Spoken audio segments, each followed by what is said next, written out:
Hey everybody, welcome to what is essentially our last unit in the course, Unit 14, where we're going to be looking at social media policy. So we're continuing on with our discussion of social media in the workplace and the ways in which employers, in Unit 13, we looked at how employers are monitoring applicants and using it in the job screening process. And now we're going to kind of look more at current employees or employees who are already in the organization. So as those of you who have worked know, most employers have policies. Everything from policy about personal phone use to sexual harassment policies to policies about working another job or all sorts of things. So social media is kind of the latest addition to many employers' handbooks or policy manuals.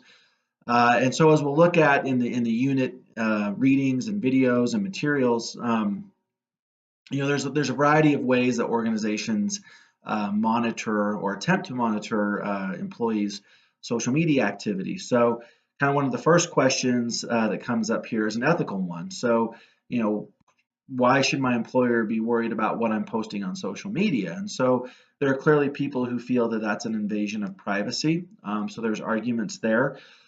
But then on the employer side of it, there's people who feel that, well, you as an employee are a representative of the organization, so therefore the employer needs to be concerned about or mindful of what you're posting on social media and how that could come back on them. So, some employers have very stringent social media policies that are very explicit.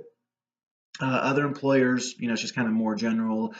And we'll look in the lecture about, terminology. So some employers may just say, hey, don't post anything inappropriate on social media. And that is, basic, but it gives the employer a lot of latitude to determine what is actually meant by inappropriate. So there can be differing views on what is considered inappropriate, and that can make a difference if you're trying to terminate somebody or handle a lawsuit around this issue. So, just some things to think about there as well. Also, keep in mind as we've looked at that, it's not uncommon to see news stories about employees fired for their social media content. So, one thing a policy has to consider is what are the consequences for a violation of the policy. So in general, most employers use what we call a progressive discipline, where, the employee would receive a series of consequences that grew in severity each time. But then sometimes, even for the first offense, if it's serious enough, you can be let go for that. So a lot to think about here, a lot of ethical issues as well to kind of consider. So curious to hear what your thoughts are on social media policies. By way of assignments, you'll have a discussion forum for this unit that will ask you to engage with some questions on social media policy. In particular, if you were responsible to create one, what were some of the things that you would put in there?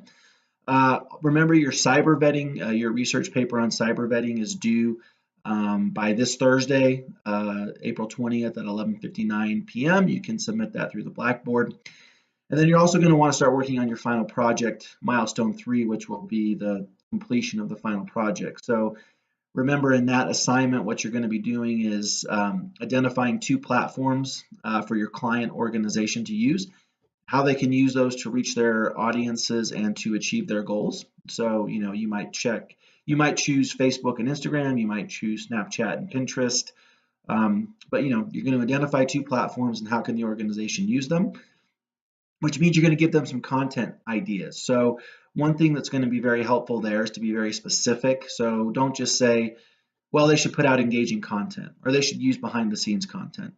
You need to give them ideas of what engaging content looks like for them and what behind the scenes content looks like for them. And I know that might sound kind of redundant, but remember, you're going into a company that has very little social media knowledge or understanding. So you've got to be very, direct in how you and specific in how you give them instruction. You're also then going to talk about how they should handle feedback, both positive and negative, and you're going to identify examples from companies, both good and bad, that they can learn from on social media. So, here's a company that did something really good that you can learn from. Here's something a company did that was really bad that you can learn from. And then lastly, you're just going to kind of wrap it all up by way of conclusion. So how can the organization continue to benefit from social media once they start using it? What recommendations do you might have for them in terms of measuring social media? So think about metrics and analytics and what metrics they should be paying attention to. And then what are a couple things that they should do to implement the plan you're giving them? So should they hire somebody to run social media? Should they look for a consultant? Should they try and get an intern? Should they find somebody within the organization who knows social media? Should they get a content calendar going? Just think about what are a couple things. That's kind of what you've got to do when you go into a client is like, okay, now we've given you all this. Here's a couple things you can do to get that put into action. So that'll be due by May 2nd at 11:59 p.m. and you can submit that via the Blackboard. So just thanks again for all your great work this semester, and I'm looking forward to your thoughts on social media policies.